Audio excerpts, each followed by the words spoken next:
Alright, let's craft a compelling 10-minute YouTube script about astrological compatibility. Here we go.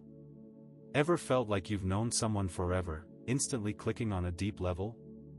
Maybe it was an effortless, harmonious connection, an affectionate energy that just felt right.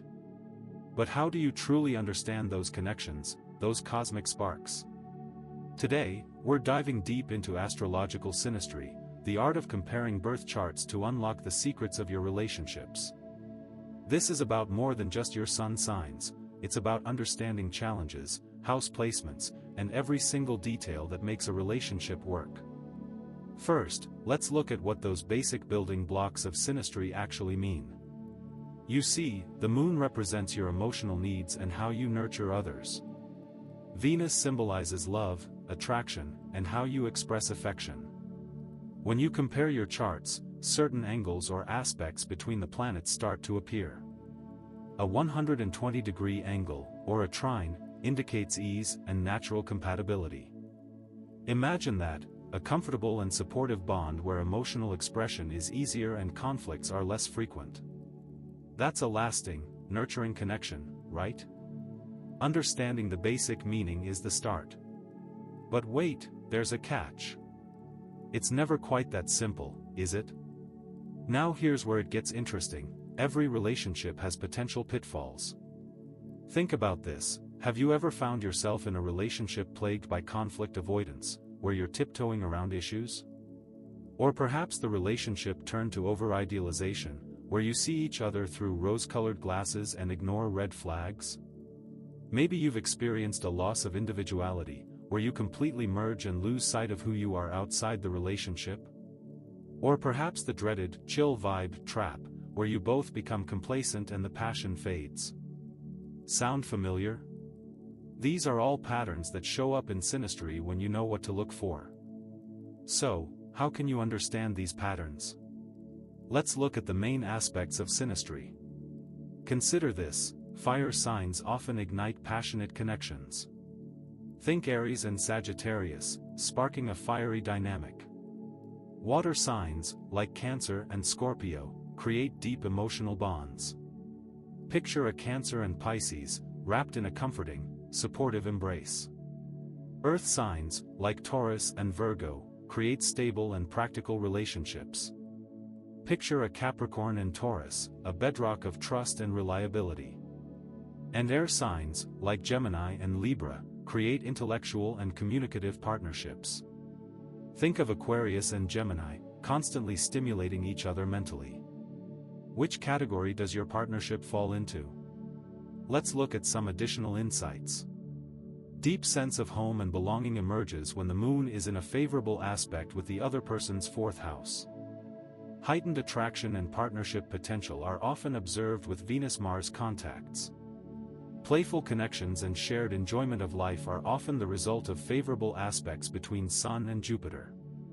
However, a karmic connection, while potent, can be challenging due to hidden dynamics. It's like a hidden doorway between you and your partner. Have you ever felt like you were repeating a pattern or drawn to someone who feels strangely familiar? The South Node, in particular, highlights these karmic connections.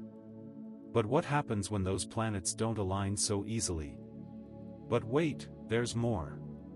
Not all planetary aspects are smooth sailing.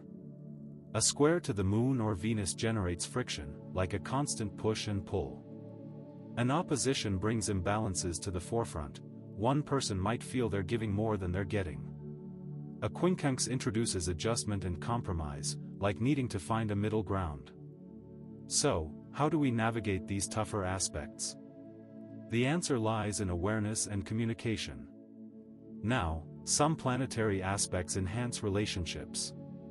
For example, a sextile from Jupiter to the moon expands emotional generosity, making you both feel loved and cherished. A trine from Mars to Venus adds passion and excitement, igniting the flames of attraction. A sextile from Saturn to Venus provides stability and commitment, building a foundation for long-term partnership. A trine from Mercury to the moon enhances communication, allowing you to express yourselves freely. What about the outer planets? A sextile from Uranus to Venus sparks creativity, leading to exciting adventures. A trine from Neptune to the Moon deepens spiritual connection, fostering a sense of oneness. A sextile from Pluto to Venus brings transformative power, pushing you both to grow and evolve. But how do these aspects manifest individually? Let's break it down even further, looking at how each planet's state affects the dynamics. Retrograde Moon often causes introspection on emotional needs, which you can use to your advantage. Retrograde Venus brings a re-evaluation of values and relationships, a necessary check-in. Mars injects passion and assertiveness. Jupiter expands the positive qualities, amplifying the good times. Saturn adds stability and commitment, building a solid foundation.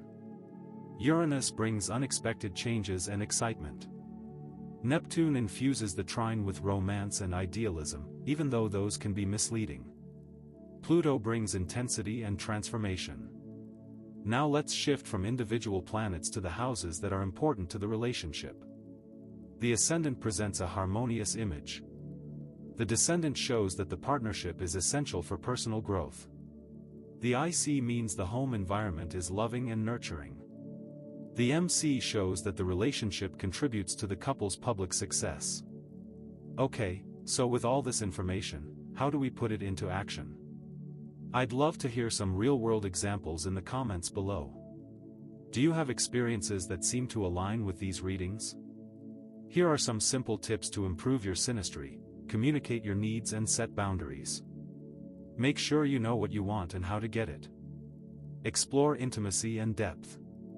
Address conflict productively, rather than avoiding it.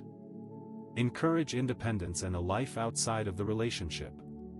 Discuss your core differences, and learn to accept them. What are some of your core values? Expand your perspectives and patience. What are the things you can do to make your relationship better? Take it a step further and integrate these steps with your partner. Communicate needs and set boundaries. Rekindle the spark.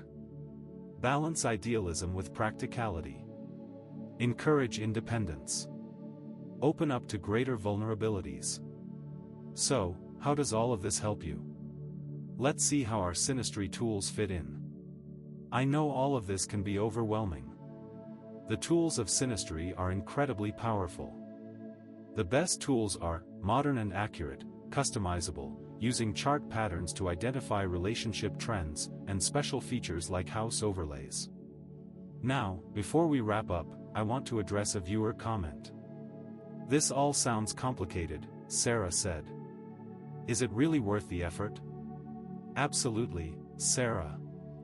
Understanding synastry isn't just about memorizing planet placements, it's about building stronger relationships and navigating the inevitable challenges with greater awareness. Another viewer commented, "My relationship is so much better now that I understand it." I think we can all relate to that. So, what do you think? Did this explanation resonate with you? What are your biggest takeaways from today's video? Let me know in the comments. So, there you have it. Synastry, in a nutshell. This has all been done by using the charts of the people and their relationship, and all of this information can be taken from the chart of the people involved in the relationship.